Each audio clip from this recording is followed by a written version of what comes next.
Plus de 12 000 milliards de dollars, ce sont les prévisions de pertes cumulées pour l'économie mondiale à cause de la pandémie de coronavirus. En effet, la crise engendrée par la pandémie ne ressemble à aucune autre. Il s'agit de la pire crise depuis la Grande Dépression des années 30 et la récession mondiale de 2008. Bien que le bilan final soit encore incertain, la pandémie entraîne et entraînera des contractions dans la plupart des pays avancés, des marchés émergents et des économies en développement. Elle aura également des effets durables sur la productivité du travail et la production potentielle. Les priorités immédiates des pouvoirs publics sont d'atténuer les coûts humains ainsi que les pertes économiques à court terme. À cela s'ajoutent de nombreux défis majeurs, parmi lesquels la recrudescence des risques de violences basées sur le genre, le dysfonctionnement de la chaîne d'approvisionnement des produits de santé de la reproduction, y compris la planification familiale, le manque de ressources et l'insuffisance dans la prise en charge des femmes en âge de procréer et des personnes à mobilité réduite. C'est dans le but d'atténuer ces risques liés à la pandémie que le Bureau pays du Fonds des Nations Unies pour la population en Mauritanie a mis en place un programme d'accompagnement du gouvernement dans la prise en charge des conséquences sociales liées à la Covid-19. UNFPA, comme le système des Nations Unies, a pour mandat d'accompagner les États dans la mise en œuvre de leur programme, de leur plan de développement. Et face à la pandémie à Covid-19, la République islamique de Mauritanie a décidé de développer un plan multisectoriel de lutte contre la pandémie. Et à cet effet, le système des Nations Unies, incluant le Fonds des Nations Unies pour la population, a apporté sa contribution à l'élaboration du dit document, et en mettant l'accent bien sûr sur les avantages comparatifs de notre agence qui, comme vous le savez, est centrée sur comment faire en sorte, malgré la pandémie à Covid-19, que les décès maternels évitables le soient effectivement, que les violences basées sur le genre soient éliminées et que, bien entendu, les besoins en planification familiale soient satisfaits. Et c'est dans ce cadre que, outre l'aspect technique, notre appui a consisté à faire en sorte que les centres de santé puissent continuer à offrir des services de qualité aux femmes, aux filles, que l'action en direction de la prévention des violences basées sur le genre continue, et de manière à ce que les 582 décès maternels pour 100 000 naissances vivantes que connaisse la Mauritanie soient réduits malgré cette pandémie. Les travailleurs de la santé du monde entier sont en première ligne de la lutte quotidienne pour endiguer la propagation du virus et sauver des vies. Afin de leur permettre d'effectuer leur travail en cette période de crise, il est primordial d'assurer leur sécurité. À cet effet, le Bureau pays de l'UNFPA en Mauritanie a remis des kits de protection aux sages-femmes ainsi qu'un lot de matériel et des consommables pour la prévention des infections. Un geste qui fait suite à l'appel de la Confédération internationale des sages-femmes à l'occasion de la Journée mondiale de la santé célébrée chaque année le 7 avril. Nous avons décidé de faire une sensibilisation au personnel soignant qui s'occupe de la mère et de l'enfant dans le cadre de la Covid. Et on a axé sur le continuum de soins parce que nous savons que nos personnels, on a des droits, donc d'être protégés contre la Covid. Mais nous savons aussi que les femmes ont des droits, surtout que l'accouchement, ce n'est pas un phénomène physiologique qu'on peut arrêter, donc on doit prendre les précautions et que ces femmes jouissent de leur droit d'être assistées pendant l'accouchement et sortir d'un accouchement avec un bébé sain et une femme en bonne santé. C'est dans ce cadre que l'association a organisé avec l'appui de l'UNFPA des journées de sensibilisation auprès du personnel sur le continuum de soins. Les soins aussi bien pendant la consultation prénatale avec des contacts pour diminuer un peu le nombre de contacts téléphoniques, pour diminuer un peu les allées et venues des femmes dans les structures de santé. Et sur la consultation postnatale, l'utilité de la continuer et d'assister les femmes pendant l'accouchement tout en se protégeant avec le masque et la tenue de protection. Aussi bien, elles doivent jouir aussi de leur droit d'avoir une planification familiale à un moment opportun. La Covid-19 va certainement changer les modes d'exploitation, les modes d'opération de toutes les agences, de tous les gouvernements. Et pour ce qui concerne l'UNFPA, en concertation avec le gouvernement, nous allons privilégier les formations à distance chaque fois que cela est possible. Nous allons privilégier les réunions à distance avec des visioconférences, mais aussi nous allons veiller à ce que, en accord avec le gouvernement, les produits de santé de la reproduction, les produits qui sauvent la vie, puissent être disponibles et qu'il n'y ait pas de rupture de stock au niveau des formations sanitaires, même les plus reculées.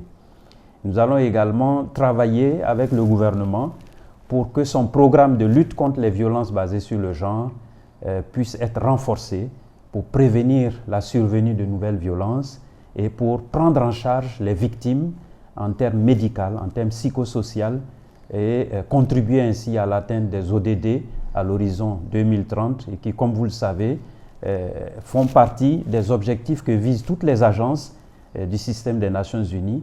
Et c'est en cela que, pour la Mauritanie, on pourrait saluer fortement la démarche collective de l'ensemble des agences du système des Nations Unies sous la coordination du coordinateur résident qui ont travaillé main dans la main pour apporter une seule voix, un seul appui au gouvernement de la République islamique de Mauritanie.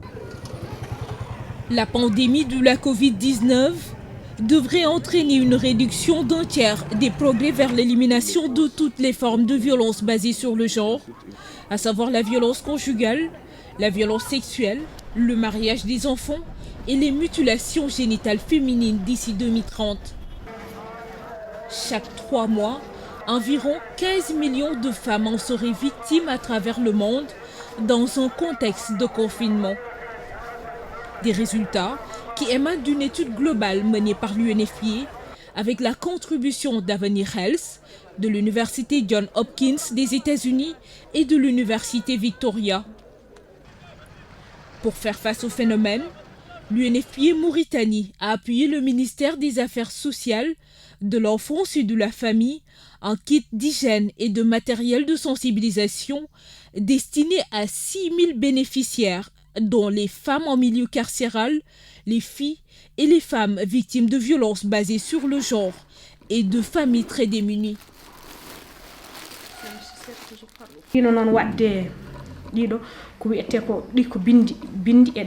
Dans le déroulé et la continuité de nos activités, nous avons placé les couches les plus vulnérables au cours de notre intervention. Je veux dire par là les femmes, surtout les femmes enceintes, dont la mobilité est très réduite. À mon sens, il est crucial de rappeler l'importance de la sensibilisation, autre que celle contre la situation actuelle, mais celle liée à la santé de manière générale, à la santé de la reproduction et aux violences faites aux femmes et aux filles. Il faut noter que la malformation, Louis l'a vu, peut être due à un manque de suivi. Aucune consultation pré- ou post-natale par exemple. C'est pourquoi nous mettons l'accent sur la prévention des complications liées à la grossesse. Quand une femme est enceinte, elle doit faire en sorte à ce qu'elle ou l'enfant à naître ne court aucun danger en se présentant dans une structure de santé et en respectant les rendez-vous fixés par les prestataires de santé comme les sages-femmes, les infirmières entre autres. C'est en ce sens que l'UNFPA, en plus du don de matériel d'hygiène, a mis à disposition de la Fédération 1000 kits de protection et de survie à distribuer à cette frange de femmes enceintes. Ces kits ne contiennent que des effets personnels pour femmes enceintes et vivant avec un handicap, en âge de procréer et celles vivant dans les zones reculées. Ces kits sont indispensables au bien-être de la femme et de l'enfant. La Mauritanie a aboli l'esclavage en 1981, mais le pays n'arrive pas à punir les esclavagistes. Raison pour laquelle cette pratique est très répandue dans le pays. Au moins 40% de la population a le statut d'esclave ou d'ancien esclave. Les anciens esclaves vivent dans des conditions difficiles. Face à la vulnérabilité de cette couche de la population, l'UNFPA a offert des kits de prévention et de sensibilisation contre la Covid-19 à SOS Esclaves, une ONG anti-esclavagiste en Mauritanie. 1800 descendants d'esclaves vulnérables, dont 1100 femmes, sont dotés de kits de prévention et sensibilisés sur les mesures barrières. L'ONG a également procédé à la formation sur les gestes barrières au profit des responsables de leurs antennes au niveau des Mogata du pays, qui à leur tour ont vulgarisé cette formation en cascade dans les milieux des Adouaba, lieux d'habitation des anciens esclaves.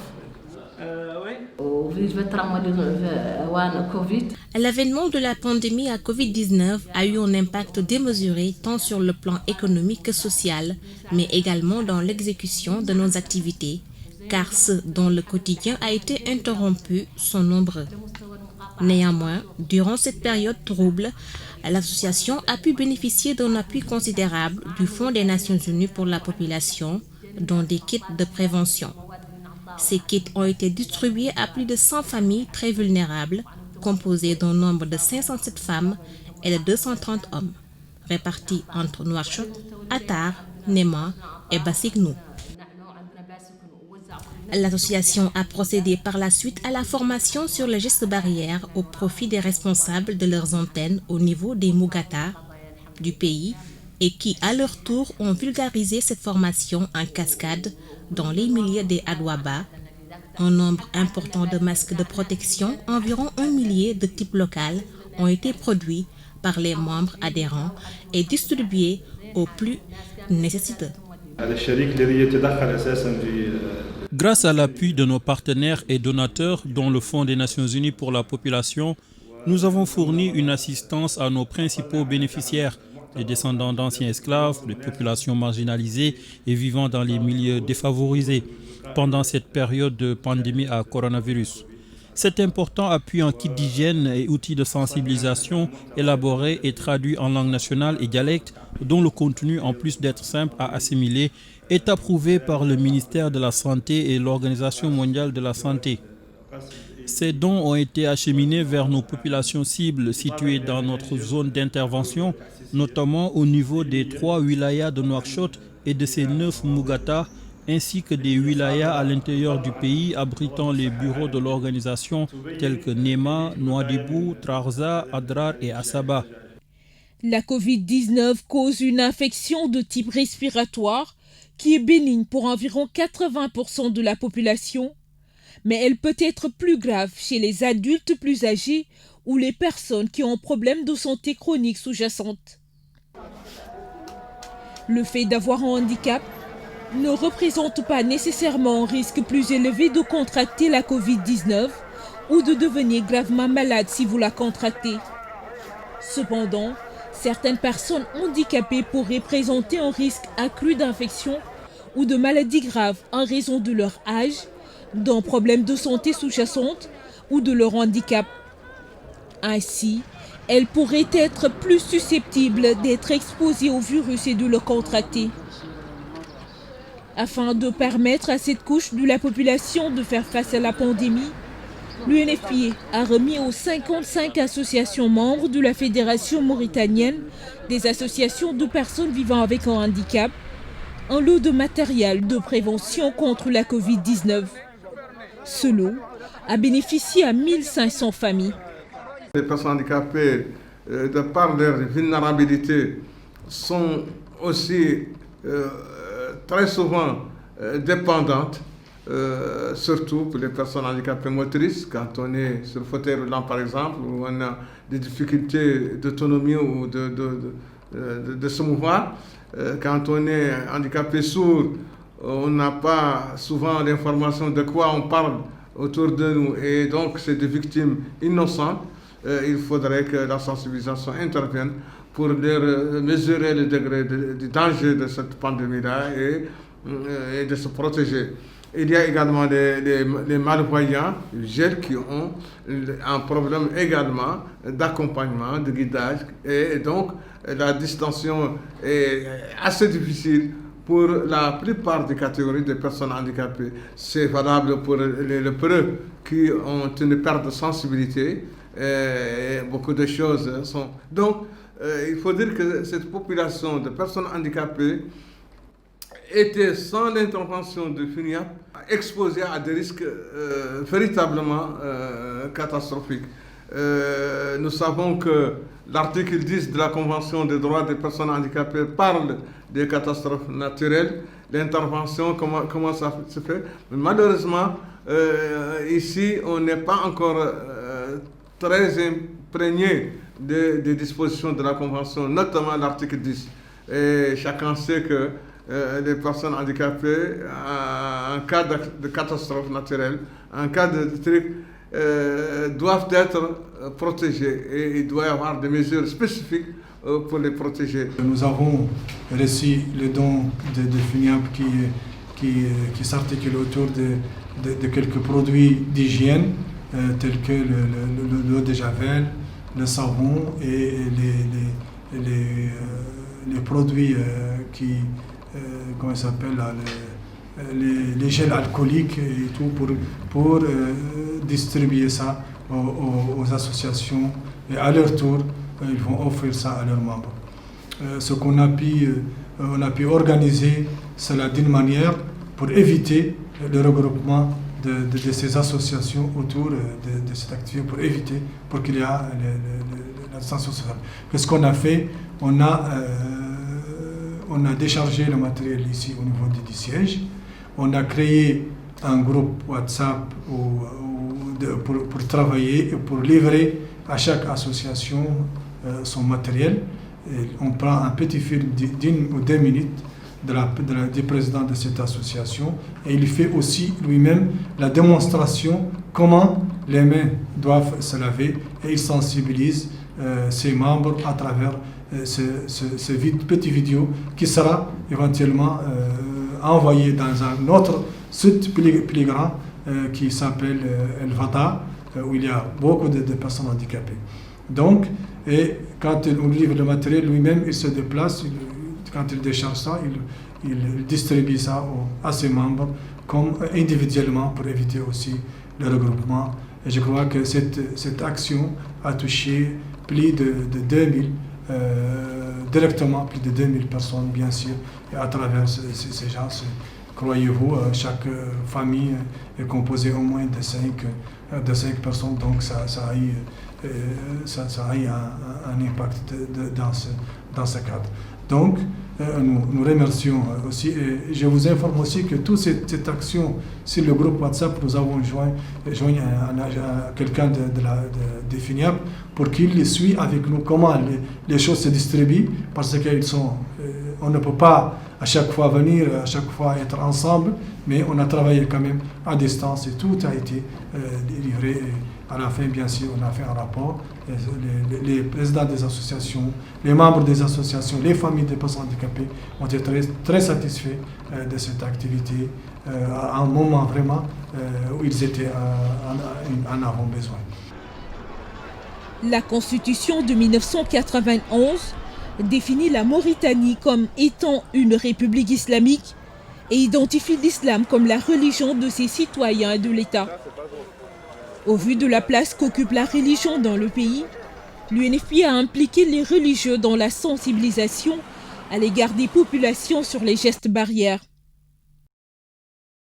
C'est ainsi que le Forum mauritanien de la pensée islamique pour le dialogue des cultures a bénéficié d'un appui de l'UNFPA pour la réalisation de tournées individuelles de sensibilisation des imams des quartiers de Nouakchott.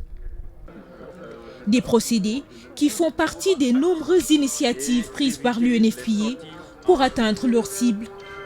Avec le gouvernement, pour lequel nous travaillons en parfait alignement, nous avons également mis l'accent sur les groupes les plus vulnérables.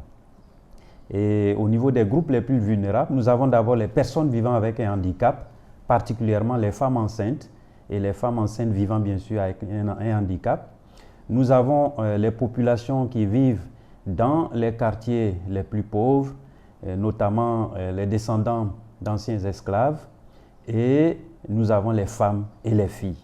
Et dans cette démarche, outre les différents ministères avec lesquels nous travaillons, nous avons des organisations de la société civile qui, bien entendu encadrées par les ministères, ont pu mener à bien une série de campagnes pour la prévention du Covid-19, mais aussi une série de campagnes pour amener les populations à continuer à fréquenter les centres de santé afin de maintenir donc la qualité de l'accès aux services de santé de la reproduction, de planification familiale, d'accouchement assisté par du personnel qualifié pour sauver les mères et sauver les nouveau-nés. À la menace du coronavirus dans notre pays, le ministère de la Santé appelle l'ensemble de la population à la sérénité et au respect des mesures d'hygiène recommandées.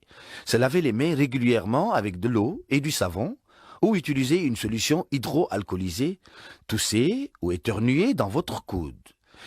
Face à l'importance de tenir tout le monde informé par rapport à la pandémie, l'UNFPA a également soutenu la campagne digitale de mobilisation des jeunes pour lutter contre la Covid-19. Des bulletins quotidiens sur la situation et l'évolution de la pandémie et des messages de sensibilisation sont publiés par Afriane, le réseau africain des adolescents et des jeunes en matière de population et de développement, appuyé par l'UNFPA.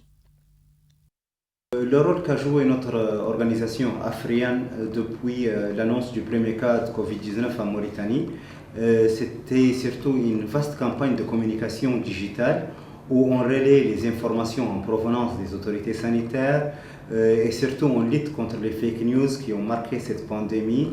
On essaie de relayer uniquement les faits prouvés par la communauté scientifique. D'autre part, on aide les gens à connaître où sont les foyers de l'épidémie en Mauritanie. Et aussi, on plaide pour que la priorité soit donnée aux femmes enceintes dans les prises en charge et dans les tests. Il est important dans ces pandémies du Covid-19 de ne pas oublier nos centres d'intérêt, la violence faite aux femmes, la santé maternelle. Et nous remercions les agents de santé pour tous les efforts que nous ont fournis sur cette plan de riposte Covid-19. Afin de garantir la visibilité, la participation et le leadership des femmes dans la gestion des affaires publiques et privées, la Mauritanie a mis en place une plateforme dénommée Compendium des compétences féminines. Le Compendium se définit comme étant une base de données, un carnet d'adresses des femmes cadres, fournissant des informations utiles et en temps opportun aux décideurs pour le recrutement, la nomination ou la représentation des compétences féminines. Il s'agit d'une base de données dynamique pour les compétences féminines en Mauritanie, qui vise à valoriser et à faire sortir de l'ombre ces compétences à travers et pour leur participation, leur leadership et l'autonomisation notamment économique, la participation aussi notamment politique et aux prises de décision. Il s'agit aussi d'une opportunité d'avoir une base de données fiable, dynamique, pour saisir ces opportunités, faire saisir ces opportunités aux femmes mauritaniennes, notamment en cas de recrutement, en cas de nomination au niveau des secteurs publics et privés. Je voudrais, au nom du Fonds des Nations Unies pour la population, féliciter la Mauritanie qui vient de se doter ce matin, à travers le lancement du compendium sur les compétences féminines, d'un instrument de valorisation des femmes, d'un instrument qui va permettre d'impliquer davantage les femmes dans le processus de développement et accélérer ainsi l'atteinte des objectifs de développement durable à l'horizon 2030. Dans le cadre de la célébration de la Journée internationale de la population, marquée le 11 juillet de chaque année, la délégation du ministère de la Santé et de l'UNFPA ont visité l'École nationale supérieure des sciences de la santé de Nouakchott, reconnue comme centre régional de référence pour le mentorat clinique des sages-femmes pour l'Afrique de l'Ouest et du Centre. L'UNFPA travaille avec les gouvernements et ses partenaires pour donner la priorité aux besoins des femmes et des filles en âge de procréer et pour agir immédiatement pendant cette difficile situation d'urgence sanitaire publique. Les priorités de l'agence onusienne se concentrent sur le renforcement des systèmes de santé, l'approvisionnement des fournitures essentielles pour protéger le personnel soignant.